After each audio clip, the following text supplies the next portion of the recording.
이번 시간은 페이지 87페이지 벽돌벽체에 대해서 보도록 하겠습니다. 자, 이 벽돌벽체. 자, 이 벽돌벽체 부분에서는 먼저 시험은 한 2번 정도 출제가 되었습니다. 자, 이 벽돌벽체에서 먼저 1번에 보시면 구조상 내력벽과 비내력벽으로 구분합니다. 자, 그럼 내력벽.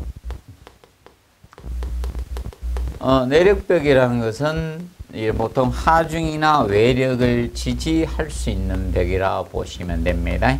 하중을 지지 내지 분담이나 전달. 그래서 할 수 있는 벽, 이것을 내력벽이라고 칭합니다. 그러하지 하중을 지시할 수 없는 벽을 비내력벽이라고 칭합니다. 하중을 지시할 수 있는 벽. 그러면 내력벽은 어떻게 보시면 되는가 하면, 자, 뼈대 골조입니다.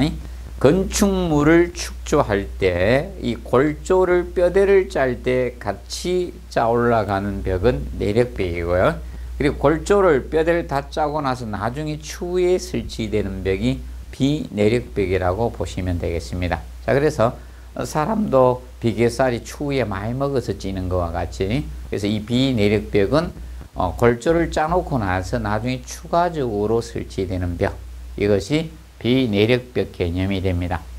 자, 그러면 최근에 건축물을 보시면 골조를 짜놓고 나서 나중에 벽을 외부에다 이렇게 조립하죠. 유리나 또는 공장 제품으로. 그런 것도 바로 비내력벽에 해당한다고 보시면 되겠습니다.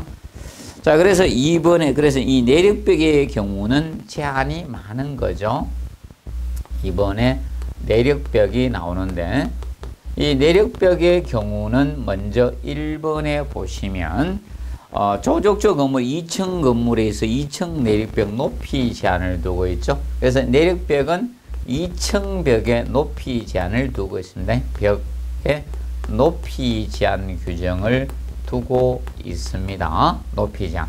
그래서 4m를 넘을 수 없다. 높이 제한은 결과적으로 4m 이하, 최대치를 4m로 하라는 거죠. 4m 이하가 돼야 된다. 넘을 수 없다는 것은 결과적으로 초과할 수 없다는 거죠. 그래서 최대치가 4m까지 2층 벽의 높이를 우리가 할 수가 있다는 개념입니다. 그리고 이번에 내력벽에 길이 제한을 두고 있습니다. 길이 제한. 길이 제한이 있다. 그럼 내력벽은 하중을 지지 전달해야 되는 안전성을 위해서 많은 제한을 두고 있는 겁니다. 그래서 10m를 넘을 수 없다. 결과적으로 10m 이하로 하라, 이 뜻이죠. 최대치가 10m까지 가능하다는 겁니다. 그리고 내력벽으로 둘러싼 바닥 면적 제한을 했죠. 그래서 이 내력으로 둘러싼 바닥 면적 제한을 두고 있습니다. 그래서 바닥 면적 제한은 80제곱미터 이하로 설계하라는 거죠. 80제곱미터 이하. 면적이 너무 넓어서는 안 된다는 겁니다. 그리고 4번에 토합을 받는 부분의 내력벽에 대해서는 구조 제한을 두고 있다는 거죠. 토합을 받는 벽에 대해서는 구조 제한이 따라온다는 겁니다. 받는 벽에 구조 제한을 두고 있다는 겁니다. 구조 제한 부분을 두고 있다. 그래서 이 구조 제한은 조적조로 할 수 없는 것이, 원칙은 조적조로 할 수가 없다는 겁니다. 원칙은 조적조로 할 수 없습니다. 조적조가 안 되는 것이 원칙이라는 겁니다. 그래서 이 규정도 사실 법령 규정입니다. 지금 현재 내력벽에 대해서. 그리고 예외적으로, 자, 이 토합을 받는 것이 경미할 경우는 이 벽돌조로 할 수 있는 규정을 두고 있는 것입니다. 그래서 토합을 받는 부분의 높이가 2.5m 이하일 때, 그럴 때는 벽돌조로 할 수 있는 조건을 넣어놨습니다. 그럼 나머지는 안 되고 벽돌조로 예외 규정을 두고 있는 겁니다. 할 수 있도록 해놓은 겁니다. 그래서 벽돌조로 할 수 있도록 해놓은 것이 바로 4번 규정의 개념이 됩니다. 자, 그리고 5번은 5번의 경우는 이겁니다. 토합을 받는 부분이 자 우리가 일정 이상이 됐을 때는 자 똑같이 처리하지 말고 2.5m라고 해서 동일하게 처리하지 말고 토합을 받는 것이 경미할 때는 뭐 1m 이 정도 될 때는 자 괜찮지만 두께가 두꺼워지면 더 가산이죠. 그래서 이제 벽 두께의 가산 부분에 대해서 다루고 있는 거죠. 이 토합을 받는 부분이 일정 이상 될 벽 두께의 가산 부분 플러스 알파로 더 하라는 거죠. 그래서 10cm 이상으로 더 하라는 개념을 5번에서 두고 있고요. 그 다음에 최소 내력벽 두께 최소 기준을 두고 있죠. 내력벽은 최소 두께 제한을 두고 있는 겁니다. 최소 두께를 두고 있는 겁니다. 그래서 최소한 어떤 조건이 안 주어졌을 때 최소한 15cm 이상은 돼야 된다는 겁니다. 그래서 법령에서 지금 현재 6가지 규정을 내력벽에서는 두고 있다는 겁니다. 제한이 많다. 그리고 벽돌일 때 벽 높이에 대한 우리가 규정을 잡고 있는데 일반적으로 자, 이 벽 높이가 일정 이상이 됐을 때 자, 벽 높이가 이 벽의 높이가 지금 있습니다. 벽 높이가 있을 때 최소한 벽의 두께를 잡고 있다는 겁니다. 이 최소. 그러니까 이 벽 높이가 예를 들어서 4m라고 규정하자. 4m. 그랬을 때 이 벽 두께는 최소 15 규정으로 해서는 안 된다. 안정성을 위해서 벽이 높아지면 벽 두께도 두꺼워져야 된다는 겁니다. 최소한 20분의 1 이상은 돼야 된다 이겁니다. 그러면 4m니까 400cm죠. 20분의 1이 되면 20cm 이상은 돼야 된다는 겁니다. 그래서 벽의 높이가 높아지면 두께도 두꺼워져야 된다는 규정입니다. 그래서 간략히 정리를 해 놓으시기 바랍니다. 그리고 88페이지 보시면 칸막이 벽이 나오는데 세 번째 이 칸막이 벽은 칸막이 벽이라는 것은 실제 그죠? 어느 실이 있을 때 내가 공간을 나누어서 쓸 때를 칸막이 벽이죠. 그래서 내가 이 실이 방이 너무 커요. 그래서 일부분을 절단해서 사용하고자 할 때 이럴 때 칸막이 벽이 됩니다. 그럼 칸막이 필요에 따라서 칸을 치는 게 있대. 이것은 비내력벽이죠. 칸막이 벽은 비내력벽에 속해요. 그래서 얘는 하중을 지지하는 벽은 아니에요. 그래서 제한이 적습니다. 그럼 내력벽은 앞에서 제한이 많죠. 내력벽은 하중을 안전하게 지지해 줘야 되죠. 건물의 하중도 분담해야죠. 외부의 영향도 외력도 고려해야 돼요. 이렇기 때문에 제한이 많아요. 뭐 높이 제한부터 해서 뭐 길이 제한, 면적 제한 이런 여러 제한이 있지만 칸막이 벽은 하중을 지지하는 그런 개념은 아니기 때문에 많은 제한이 있는 것은 아니다. 단지 두께의 제한을 두고 있는 겁니다. 그래서 칸막이 벽은 그래서 이거는 별도로 하중을 지지하는 것은 아니라는 측면을 기억하시고 그래서 두께는 최소 두께는 9cm 이상으로 하면 된다. 그래서 최소 9cm 이상이면 됩니다. 근데 이제 주의하실 것이 여기에서 의미하는 것은 지금 현재 우리가 배우고 있는 건 벽돌조입니다. 그래서 나중에 여기서 이제 배우셨다고 해서 또 다른 데 가서 혹시 칸막이 공사하는 데 가서 최소 9cm인데 왜 이렇게 얇아 이렇게 하면 안 됩니다. 요거는 벽돌집을 지을 때입니다. 칸막이 할 때입니다. 그러면 사무소나 뭐 주상복합 건물의 상가 같은 데 가서 칸막이 공사한다고 해서 야 이거 너무 얇은데 이런 훈수 두시면 안 됩니다. 여기서는 벽돌로 집을 지을 때 그 벽돌조에서 이야기하는 최소 규정입니다. 그런데 뒤에 내용을 보시면 추가로 두껍게 해야 될 경우 있다. 칸막이 벽, 직상층 위에 칸막이 벽이 있거나 또는 중요 구조물 설치하는 경우 이럴 때는 두께를 19cm 미만에 해서는 안 된다. 결과적으로 19cm 이상으로. 그래서 칸막이 벽이 최소 기준은 9cm 이상으로 해야 될 때가 있고요. 그리고 19cm 이상으로 할 때도 있다는 겁니다. 미만으로 해서. 그럼 19cm 이상은 직상층에 우리가 뭐가 설치될 경우죠. 직상층에 예를 들어서 칸막이 벽이 설치되거나 아니면 중요 구조물 같은 게 설치된다. 그러면 이거 의미하는 거 칸막이 벽이나 중요 구조물이 설치된 이것은 하중이 작용되고 있다는 겁니다.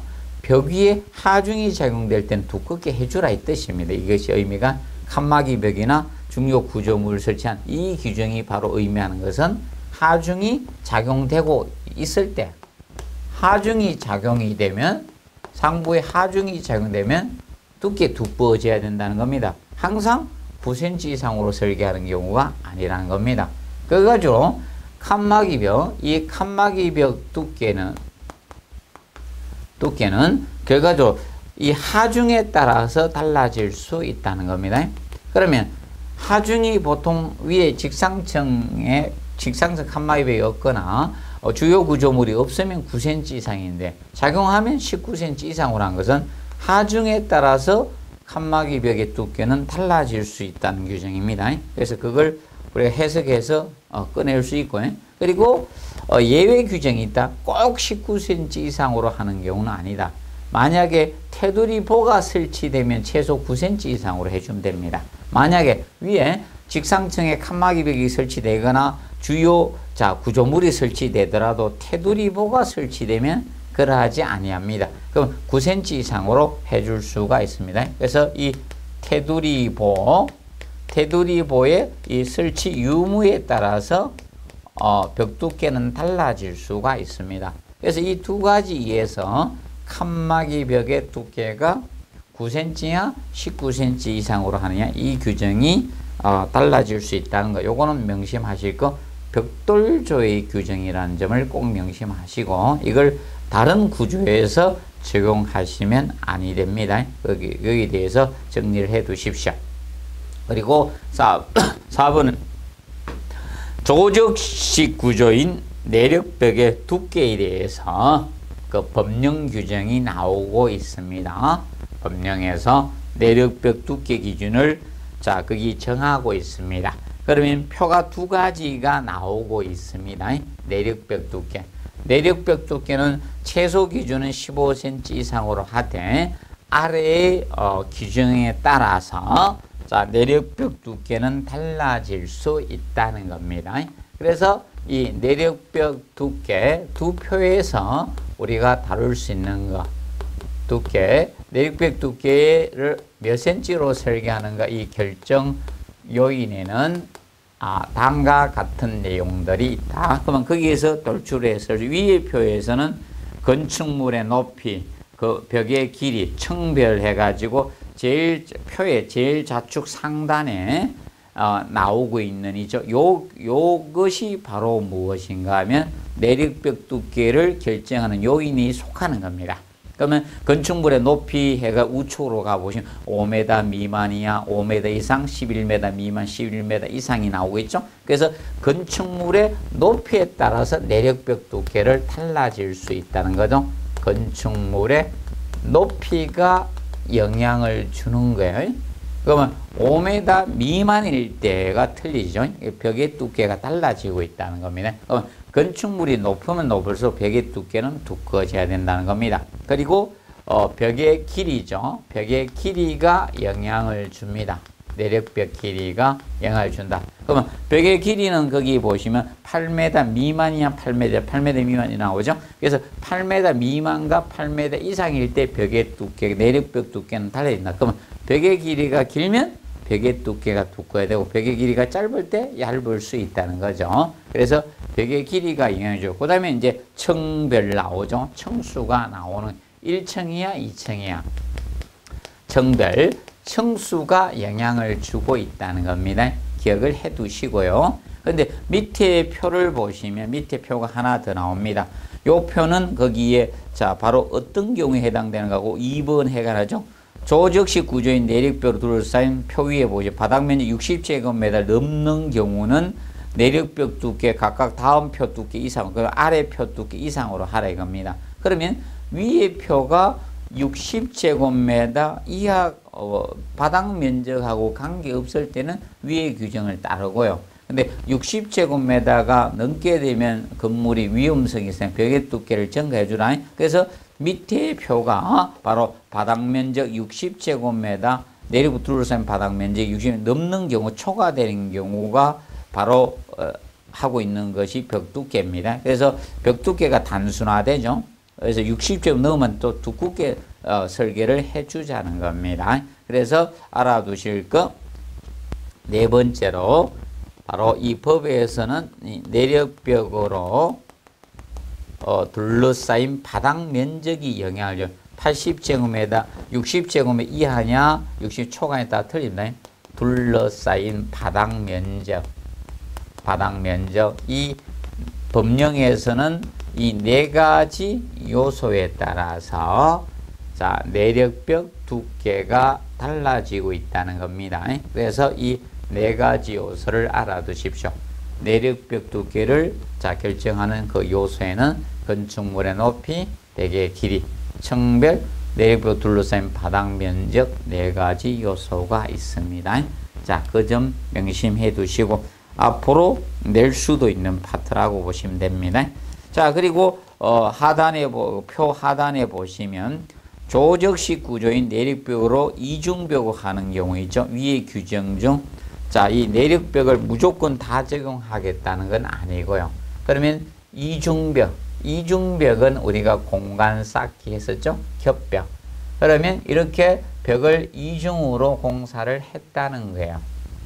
이렇게 이중벽을 공사했을 때 그러면 여기서 내력벽을 자 그럼 이중벽일 때 과연 무엇을 내력벽으로 볼 것인가?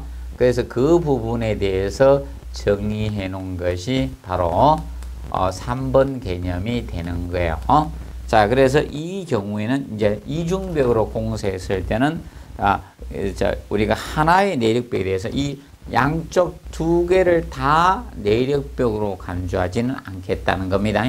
그래서 이 중 하나의 내력벽 하나만 봐준다는 거다. 그래서 하나만 두 개 합계를 내력벽으로 보지 않고 둘 중에 두건 하나를 내력벽으로 간주하겠다는 겁니다. 그런데 예외 조건이 있습니다. 그래서 이 합계로 보는 경우는 예외고 둘 중에 하나를 내력벽으로 간주하는 것이 원칙입니다. 그러면 조건에 부합이 됐을 때는 합계를 내력벽 두께로 보겠다는 겁니다. 그래서 그 조건 다만 나오죠. 건축물의 최상층의 위치. 그래서 벽의 조건이 합계로 볼 수 있는 것은 벽의 위치에 대해서 위치를 잡고 있대. 위치가 최상층 조건에, 위치 조건이 최상층 조건에 들어가야 돼요. 그리고 두 번째로, 이 조건에는 자, 이겁니다. 높이 제한이 있습니다. 높이가. 두 번째로, 높이 제한인데, 벽의 높이는 3m 넘지 않아야 돼. 이하가 돼야 돼요. 3m 이하가 돼요. 요 두 개 요건에다. 그 다음에 세 번째, 연결철물을 우리가 넣어줘야 됩니다. 그래서 일반적으로 이 상호 각각 연결철물에 보통 가로, 세로 각 400 이내 간격으로 보강을 해야 돼요. 보강은 연결철물로 보강하는 것이 400mm 이내니까 결과적으로 40cm가 되겠죠. 보강이 연결철물로 돼야 됩니다. 이내 간격으로. 그럼 이 세 가지 요건을 모두 만족했을 때입니다. 이 경우 이 동시 만족이 다 모두 만족을 해야 됩니다. 이때는 합계를 갖다가 내력벽 두께로 봅니다. 이때는 이 양쪽 합계를 내력벽 두께로 볼 수가 있는 겁니다. 내력벽 두께로 봐줍니다. 보통은 이 둘 중 하나에 대해서만 내력벽으로 보지만 요 세 가지 조건이 모두 만족했을 때입니다. 어느 하나만 만족하면 안 됩니다. 두 개 만족 하나 안 되면 그래서 최상층이 위치해야 되고 3m 이하가 돼야 되고 400mm 이내로 연결춤을 보강했을 때 합계를 그러면 이 두께하고 이 두께 합계가 내력벽 두께가 됩니다. 그런데 이 이중벽 했을 때 이 공간은 내력벽 두께에 포함을 하지 않습니다. 명심하세요. 그래서 요 A하고 요거 B, C가 있으면 공간은 아니다. A하고 C의 두께가 요 세 가지 조건을 모두 만족했을 때 내력벽으로 본다는 거 정리해 놓으시고요. 그 다음에 15번 테두리보 월가다. 월가다는 자, 이 개념이죠. 자, 테두리보 월가다. 월이 벽이고 가다는 봅니다. 그러면 보통 벽돌집을 짓게 되면 자 우리가 벽돌이 자 내력벽을 쌓게 됩니다. 내력벽의 위에 내력벽이 있을 때 내력벽 상부에 철근 콘크리트나 이런 볼을 보내게 됩니다. 볼을 보내는데 이것이 이제 벽체 위에 테두리를 둘러준 보라 해서 월가다 또는 테두리보, 영어로는 월가다의 개념인데 이것이 벽체 상부에 연속적으로 쭉 가게 됩니다. 그래서 이것을 월가다 또는 와량이 누워있는 보라 해서 와량이라고도 칭합니다. 와량. 그래서 각층 조적조 내력벽 위에는 이 내력벽 위에다가 테두리보를 설계를 해줍니다. 이때 테두리보는 그 춤이라는 것은 항상 알아둘 게 춤은 아무 데서나 쓰는 것이 아니라 춤은 보의 높이를 나타낼 때만 쓰는 용어에 보의 높이 다른 데서는 춤이라고 하지 않고 유일하게 보의 높이를 나타낼 때만 춤이라는 용어를 씁니다. 춤이라는 점 기억을 해 두시고 보의 높이만 나타낼 때입니다. 그러면 여기에서 이것이 바로 보의 높이 되겠죠. 이 춤의 개념이 되는 겁니다. 벽의 높이나 예를 들어서 기둥의 높이나 다른 창호의 높이 이런 걸 나타낼 때는 춤을 안 써요. 유일하게 춤은 보의 높이를 나타낼 때 춤이라는 용어를 쓴다는 점 기억하시고 그 다음 16번에 홈파기. 자, 홈파기라는 것은 다른 것이 아니라 이것이 홈파기입니다. 우리가 단독주택을 짓더라도 단독주택에도 콘센트, 우리 전기, 다리미를 이용할 수도 있고 아니면 요새는 휴대폰 충전을 할 수도 있고 콘센트에 다 꼽아야 되죠. 그러면 그 콘센트가 있을 때 보통 전선이 와야 될 거 아닙니까? 근데 벽지 위로 전선이 보이거나 이러면 미관상 좋지 않지 않습니까? 그래서 이런 배선이나 배관 등을 매립하기 위해서 우리가 이 홈파기를 하게 됩니다. 근데 홈은 수직으로 세로홈을 파는 경우가 있고요. 그 다음에 가로홈 파는 경우 두 가지로 나누어집니다. 그러면 이렇게 벽체가 있다고 가정을 하겠습니다. 이런 벽체가 있었습니다. 일정한 두께를 갖는 이런 벽체가 있다. 근데 이제 홈파기를 하게 되면, 근데 보통 벽돌벽의 경우는 이 벽은 하중을 갖다가 압축력으로 벽돌은 압축 강도만 우수하고 인장 강도, 힘 강도가 없잖아요. 그래가지고 압축력을 갖다 전달해야 돼요. 그러면 이제 수직으로 홈을 세로로 이제 홈을 팝니다. 이렇게 홈을 파내려 갔어요. 이렇게 홈을 파내려 가게 되면 결과적으로 압축력으로 힘을 전하니까 단면적 요거만큼 힘을 전달하지 못하는 거잖아요. 그런데 수평으로 이렇게 홈을 파요. 수평으로 이렇게 가로홈을 파게 되면 가로로 이렇게 홈을 여기 이렇게 파 들어갔습니다. 그러면 일정한 이렇게 깊이를 파서 이렇게 들어가겠죠. 그러면 실제 힘을 받지 못하는 면적은 이만큼이 되는 거예요. 이 면적만큼 사실 하중을 전달할 수 없게 되는 거죠. 이 면적만큼. 그래서 여기는 이 면적만큼 벽이 힘을 전달해 주지 못하지만 가로로 홈을 파게 되면 이렇게 이 면적만큼 힘을 전달 못하게 되는 겁니다. 그래서 이 세로홈보다는 가로홈이 위험한 거죠. 구조적으로 가로홈이 위험을 초래를 많이 하는 거예요. 세로홈이 위험이 적은 겁니다. 세로홈은. 그래서 이 세로홈 파기가 유리하죠. 구조적으로 안정감을 주기 위해서는 가로로 파는 것이 더 위험합니다. 그래서 가로홈의 경우는 제한이 많습니다. 그래서 가로홈의 경우는 길이 제한이 나오는 거예요. 길이 제한. 길이 제한이 있고요. 홈 깊이 제한이 있는 겁니다. 길이 제한을 두고 있고요. 길이 제한은 3m 이하로 우리가 처리를 하셔야 되는 거예요. 3m 이하라고 하고. 그 다음에 홈에 깊이 제한을 두고 있는 겁니다. 깊이를 너무 두껍게 파면 안 된다는 겁니다. 깊이 파서는 안 된다. 그래서 홈의 깊이는 자, 이 벽 두께의 3분의 1, 예. 그래서 이거는 깊이 제한하고 길이 제한도 있지만 깊이 제한도 두고 있는 거예요. 그래서 이거는 벽 두께에 너무 두껍게 파서는 안 되니까 벽 두께의 3분의 1 이하로 하시라는 겁니다. 두 가지 조건이고요. 자, 세로움은 보통의 경우는 제한이 없습니다. 제한이 없습니다. 그래서 이 벽 높이에 4분의 3 이상 연속하는 세로움을 팔 때만 4분의 3 이상 연속하는 세로움을 팔 때만 깊이 제한을 두고 있는 겁니다. 그럼 만약에 내가 4분의 3 이상 안 팔더라.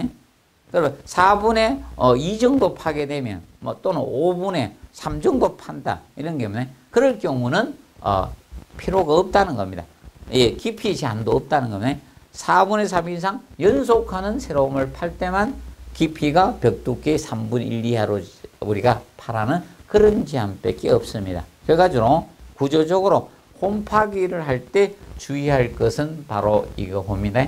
가로홈을 팔 때는 주의해서 파야 된다는 겁니다. 위험성이 있으므로 그래서 가로홈이 더 위험하다는 측면을 우리가 알아두시고, 그럼 될 수 있는 새로운 파기를 하는 것이 구조상 유리하다는 겁니다. 기밀 전달상 그 측면을 간략히 한번 정리를 해두시고, 특히 블록 같은 경우는 공동부 구멍이 나 있기 때문에 좀 위험성이 더 있다라고 보시면 되겠습니다.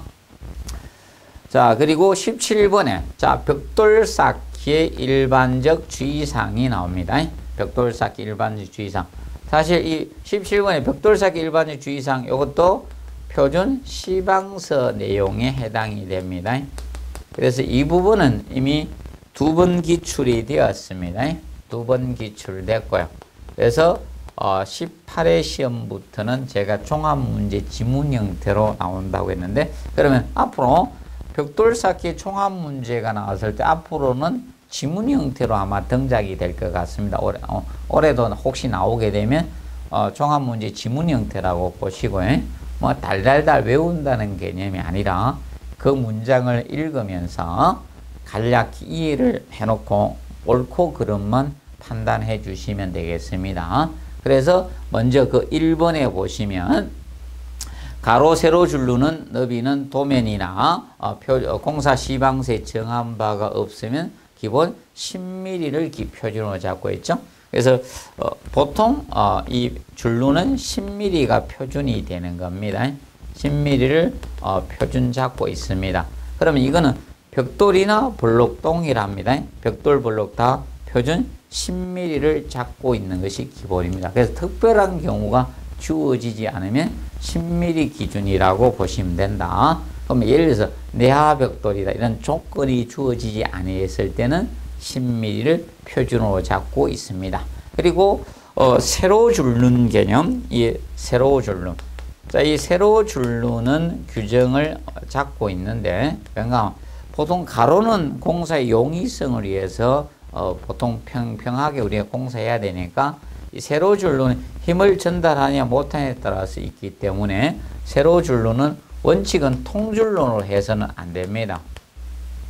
세로 줄눈 일직선에 통줄눈 안 되고 보통 막힌 줄눈으로 시공을 해야 돼요.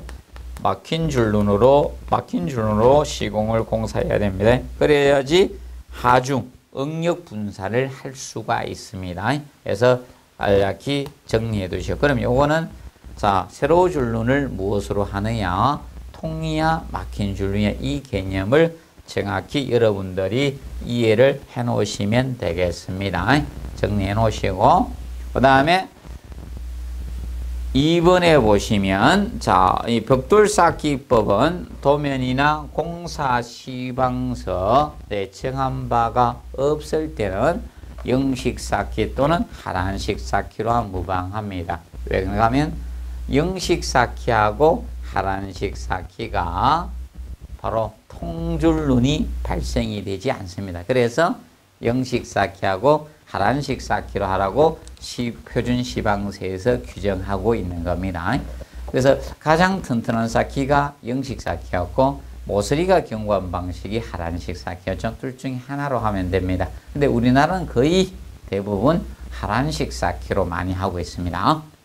그리고 3번에 가로줄눈의 바탕부로부터 일정한 두께로 평평히 펴 바르고 벽돌을 내리 누른 듯 규준틀과 벽돌 나누기에 의해서 정확히 쌓아주는 거죠. 그래서 보통 공사를 하면 이 수평을 이렇게 맞춰야 돼요.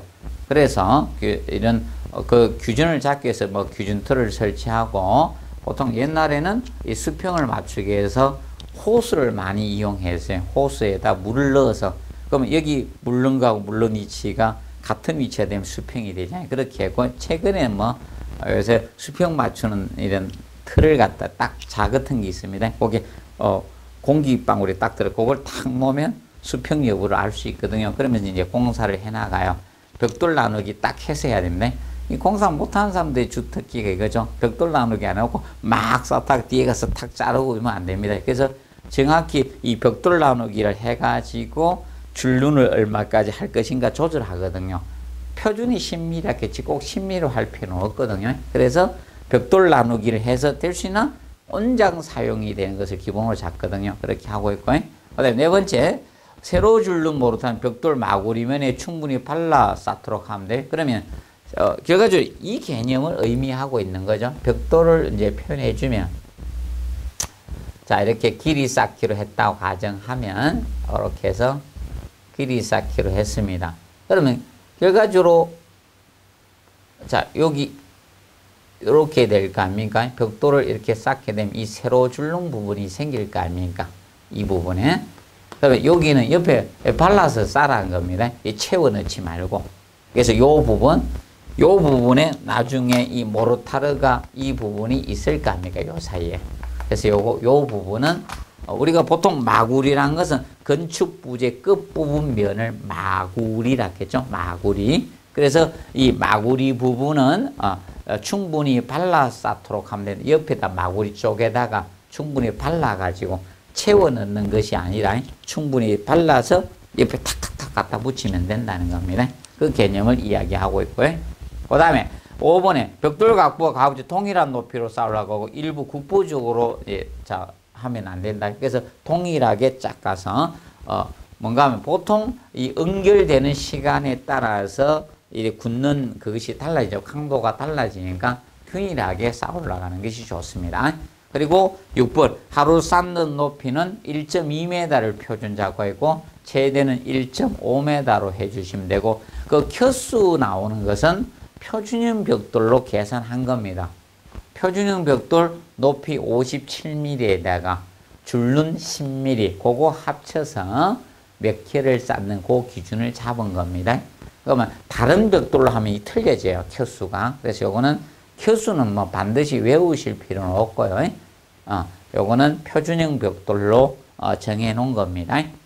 그 다음에 7번 연속된 벽면 일부를 트이게 해서 나중 쌓기 할 때는 청단 들여 쌓기라라. 그럼 7번 개념은 바로 이것을 의미하고 있다. 내가 벽을 여기서 여기까지 이 벽의 길이가 여기서 여기까지 벽의 길이가 된 이걸 다 쌓아야 되는데 내가 이걸 한 번에 다 공사할 수 없다는 겁니다. 그럴 때는 이렇게 청단 들여 쌓기로 해서 우리가 처리해 주라는 겁니다. 그래서 이렇게 쌓아서는 안 된다. 여기서 여기까지 쌓고 나중에 있으면 여기가 조인트가 생기죠. 그러면 분산을 못 하기 때문에 이렇게 청단 들여 쌓기로 해서 이것이 청단 들여 쌓기의 개념이 되는 거예요. 그럼 들여 쌓기라면 조인트 부분이 이렇게 분산되니까 하중 응력을 분산할 수가 있다는 거죠. 그래서 이거는 벽의 일부를 나중에 그래가지고 벽의 중앙부에서 공사를 중단한다는 거죠. 벽의 중앙부에서 이럴 경우는 청단 들여쌓기만 가능하다는 거다. 7번의 경우. 그래서 8번하고 혼돈이 없도록 우리가 정리하시면 되겠습니다.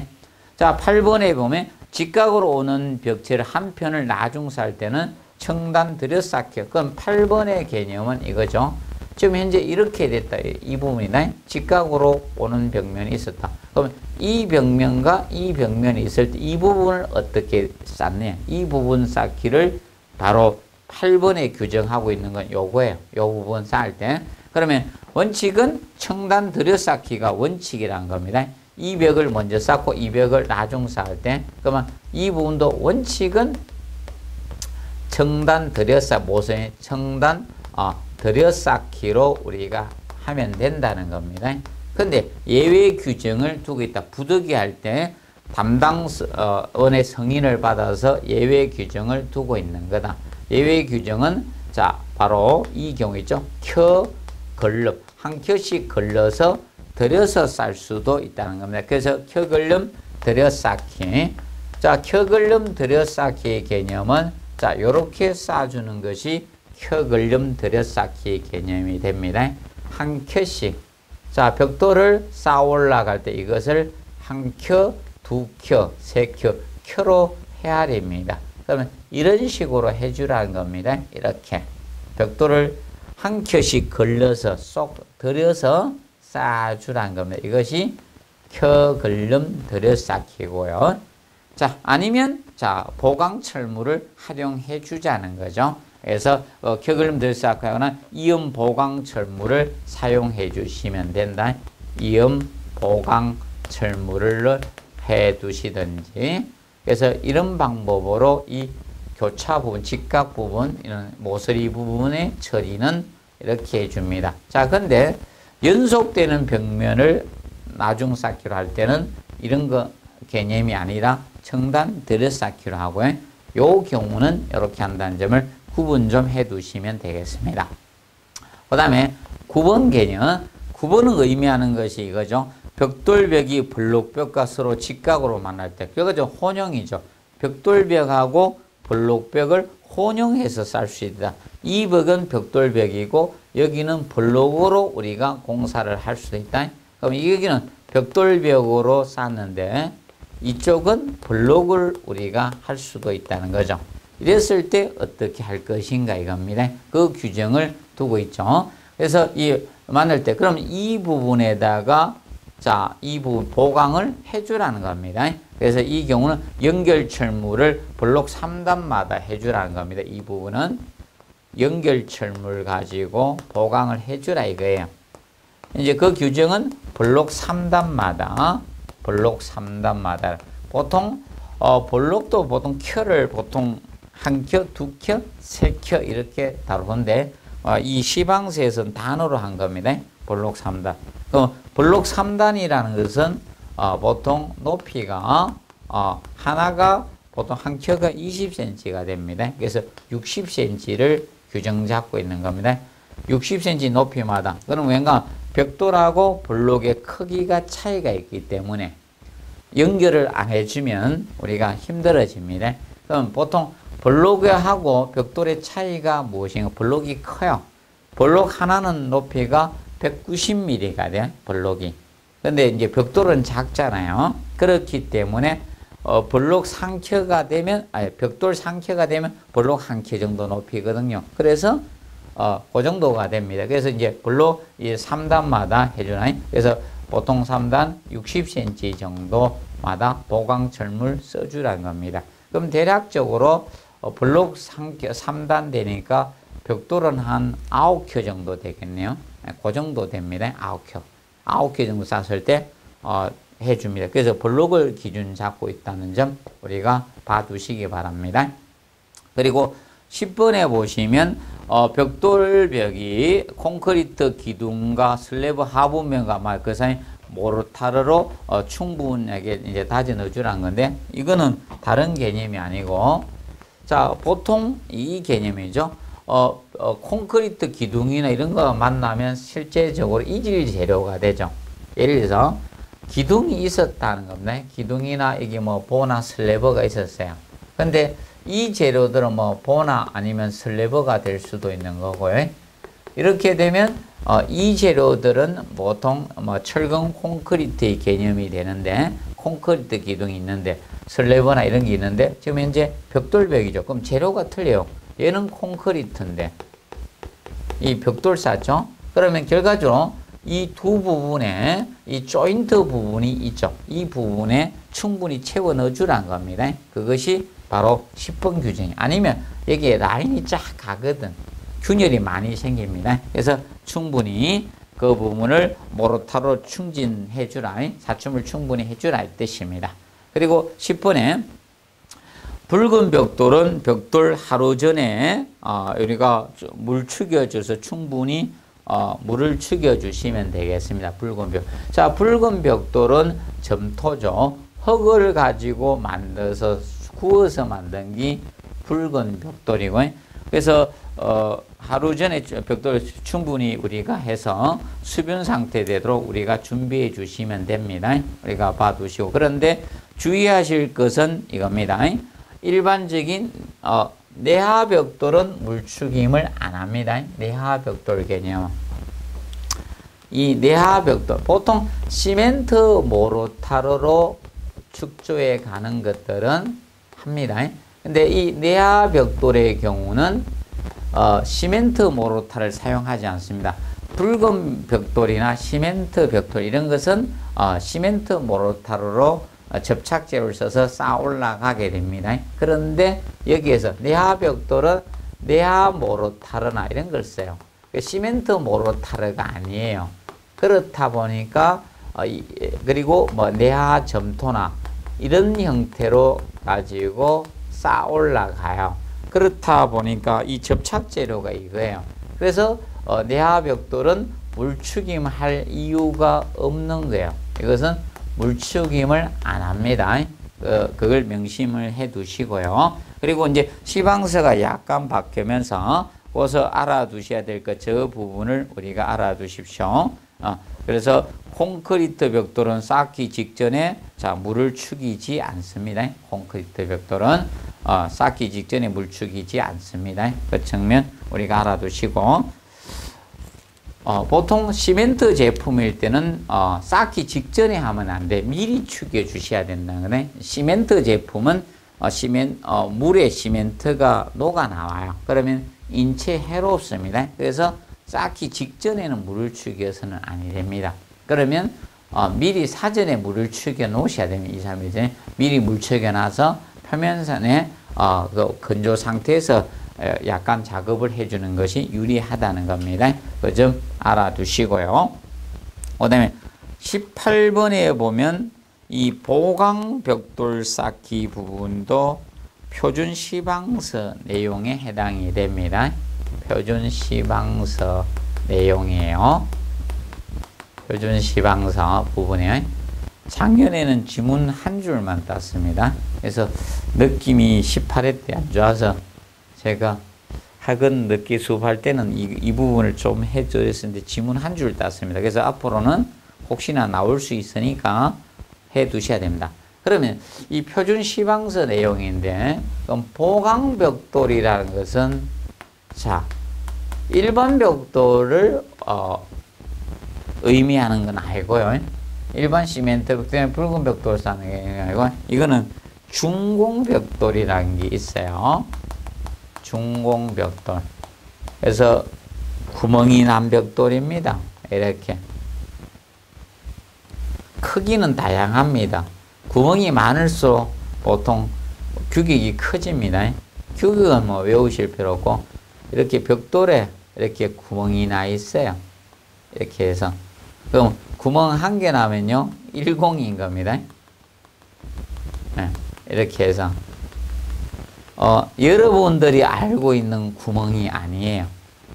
여러분들이 벽돌 하면 이 붉은 벽돌에 있을 때 이렇게 동그랗게 구멍 이렇게 뚫린 이 구멍이 아니고, 이 구멍에 뭘 보강합니까? 구멍이 작으면 보강 안 됩니다. 이 구멍이 아니고, 그래서 보강벽돌, 이런 중공벽돌, 여기에다 이거면 이거 10이라 합니다. 구멍 하나면. 그래서 2개짜리도 있고요. 뭐 4개짜리 이렇게 있습니다. 그러면 이렇게 좀 더 이렇게 해서 좀 더 커져요. 구멍이 많이 날수록 벽돌은. 그럼 이렇게 구멍이 2개 나면 20이 되는 거예요. 구멍 개수에 따라서. 그래서 이런 식으로 제작되는 겁니다. 여기다 이제 철근 넣어주는 거예요. 보강이라는 것은 쉽게 철근 넣어줘야지 보강이죠. 예.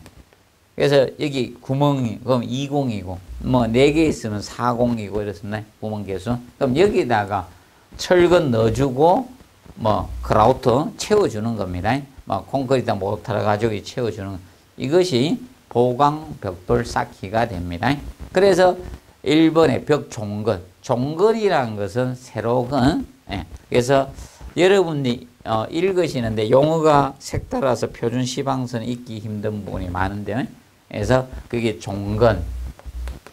종건은 세로건이죠.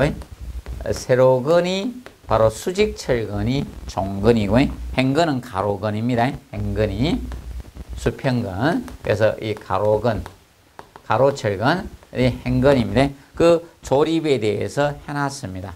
그래서 1번에 종건, 세로건은 기초까지 정착되도록 콘크리트 타설 전에 배건을 미리 해 주셔야 됩니다. 그러면 종건의 경우는 밑에 기초, 밑에 줄기초가 있을 때, 종건이 있다. 밑에 줄기초, 연속기초가 이렇게 있을 거 아닙니까?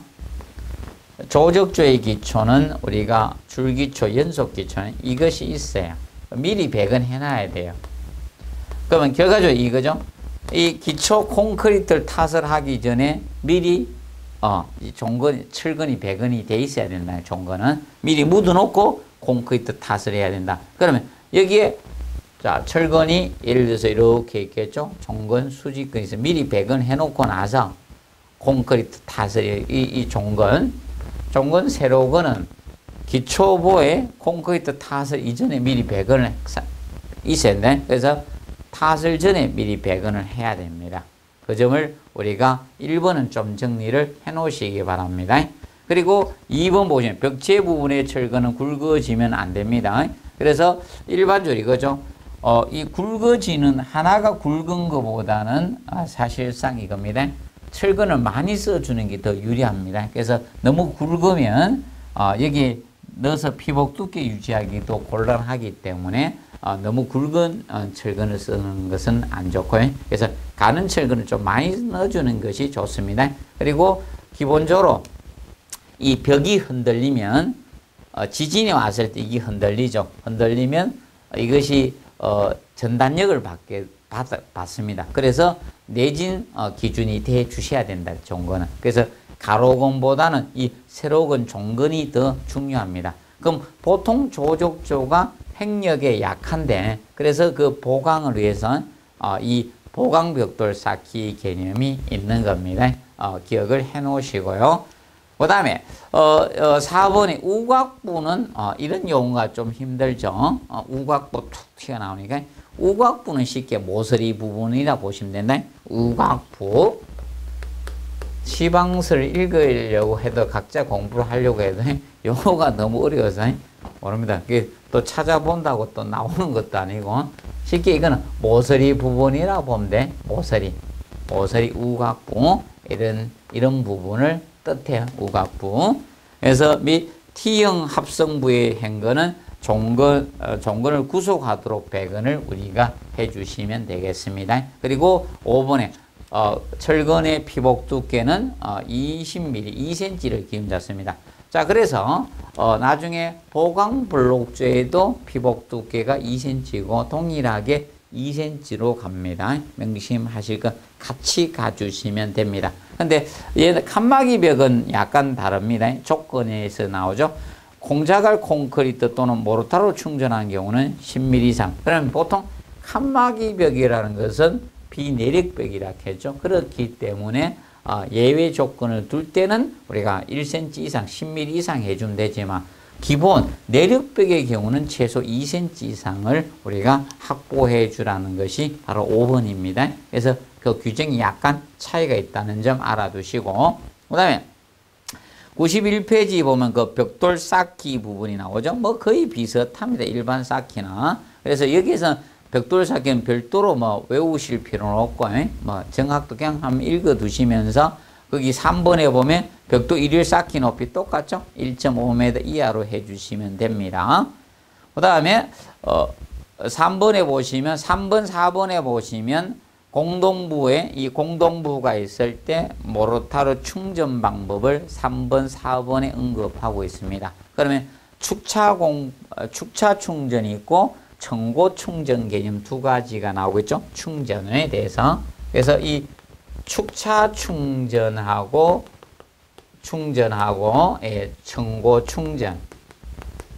청고 충전 개념이 있습니다. 그러면 차이점은 이거죠. 축차 충전은 일정 켜수마다 해주는 거예요. 그래서 보통 청고중전은 보통 청높이만큼 하든지 아니면 한 번에 한다는 거죠. 청높이의 2분의 1만큼 한다든지. 이거는 청고가 보통 청높이가 아닙니까? 청고가. 그러면 다 쌓아놓고 철근 배관 나눠서 쌓아놓고 한 번에 충전해 주는 개념이고, 축차 충전은 한 2 내지 3켜마다 우리가 해주는 겁니다. 그래서 여러분들이 약간 차이점은 이거다. 이거는 축차 충전은 그러면 보통 이제 벽돌을 뭐 2단 내지 3단 정도 해놓고 나서 충전해 주는 방법이 축차 충전이고, 이거는 하루 다 쌓아놓고 한꺼번에 충전해 주는 게 청고 충전이라고 보시면 되겠습니다. 그러면 그 차이점을 우리가 한번 간략히 포인트 잡아서 정리해 놓으시면 될 것 같습니다. 그래서 3번에 이 축차 충전법은 자 우리가 알아두실 것이 저거 3번 체크하시면 되겠습니다. 모르타르 콘크리트 충전은 벽돌 쌓기 2 내지 3단마다 해주면 돼요. 2 내지 3단마다 해주시고요. 그리고 5번에 봐두십시오. 1일 작업 종료 시, 자, 시공준로는 공동부의 모르타르 및 콘크리트 충전 벽돌 상단부터 약 50mm 이하래다. 거기, 자, 요것을 의미하고 있습니다. 이렇게 쌓을 때 공동부가 있을 때, 이 구멍이 있을까 합니까? 이렇게 구멍이 있었다 가정합시다. 이렇게 되면, 자, 이 상단에서 일정 아래 내려와 주라 이겁니다. 50mm. 50mm 이하 여기까지 채워주란 겁니다. 여기까지만. 그러면 철근이 센터에 있을 때 이렇게 철근이 중앙에 놓고 밑에서 이제 채워왔을 거 아닙니까? 채워왔을 때 여기까지 채워주고 요만큼 나와서 이 조인트를 갖다가 조인트를 여기 줄눈에 두어서는 안 된다는 겁니다. 그래서 하단 50mm 이하에 두라는 겁니다. 봐두시고, 그 다음에 4번에 보시면 벽돌 공동부의 청고충전법에서는 1번 알아두시고, 청고충전공법은 공동부의 최소 직경은 80mm로 해주라. 청고. 왜냐하면 자 예를 들어서 이겁니다. 축차 충전공법은 2 내지 3단마다 해주기 때문에 채우기가 쉽습니다. 청고 충전을 하게 되면 하루에 다 쌓아놓고 청높이만큼 다 쌓아놓고 채우니까 잘 안 들어가요. 공동부 구멍이 작을 경우는 채우기가 충전하기 힘들다는 겁니다. 그래서 80mm 이상을 규정을 두고 있습니다. 자, 그리고 한 번에 많이 충전하는 거하고 축차 충전하면 척압을 적게 받아요. 측면으로 가해지 압력을 적게 받아요. 그런데 청고 충전 한꺼번에 많이 충전하게 되면 척압을 많이 받습니다. 그래가지고 이 모르타 콘크리트 충전 시 척압에 대한 고려를 해줘야 돼. 견디도록 우리가 해주시면 됩니다. 그리고 4번 해놓으시고 벽돌 쌓기 시 낙감이 노출된 모르타는 빨리 제거해줘야 신속한 제거를 해두도록 해주시면 됩니다. 그리고 6번 꼭 알아두십시오. 그래서 벽돌 공동부 내부에 충전하기 전에 자 물추김을 해 주셔야 됩니다. 이 내부에. 그러면 아까 공동부를 했죠. 뭐 202든 102든. 그러면 청고 충전하느냐 축차 충전해야 구멍 개수가 차이가 있을 수가 있는 겁니다. 그러면 이 내부에 이 공동부 내부에다가 충분히 물추김을 해 주시면 됩니다. 그래서 그거 체크하시고 내부를 전체 물추김은 안 하고 공동부 내부 물추김을 하시면 되겠습니다. 전체 물추김은 아니고요. 공동부 내부만 물추김을 해 주시면 되겠습니다. 그 점 알아두시고, 그 다음에 공동부 이제 여기에는 이제 탓을 할 때 한꺼번에 많이 탓을 해서는 안 됩니다. 그래서 1회 탓을 높이를 제한을 주고 있습니다. 청고충전법 1회 탓을 높이를 1.5m 이하로 규정하고 있습니다. 그래서 저하고 비슷하죠. 벽돌 1일 쌓기 높이하고 같이 가고 있습니다. 최대 높이하고 1.5m하고 그 점 정리를 해 놓으십시오. 그리고 9번 정리해 놓으시고 이 진동 다짐을 할 때는 똑같이 봉형 진동기 하면 돼요. 9번에 이 봉형 진동기 쓰면 돼요. 봉형 진동기가 바로 보통 저 콘크리트에서 내부 진동기가 돼요. 내부 진동기.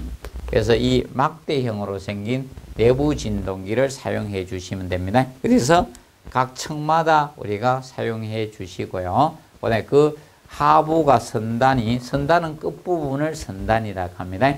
선단이 도달돼도 수직으로 삽입해서 간격은 약 400mm입니다. 그럼 차이점은 이 간격, 삽입 간격에 약간 차이점이 있는데 삽입 간격은 여기서는 400mm예요.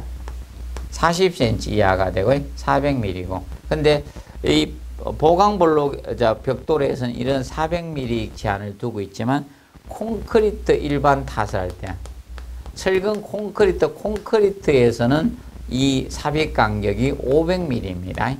500mm가 되고 그래서 약간 차이가 있습니다. 혼돈하면 안 돼요.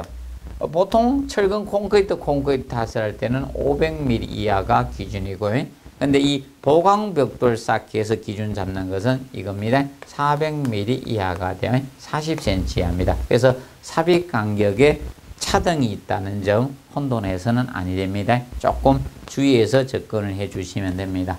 그래서 이런 걸 지금 하고 있는 것은 저것 때문에 하고 있습니다. 최근에 시험 범위가 너무 강범위해지고 있기 때문에 조금씩 준비를 해 두셔야 됩니다.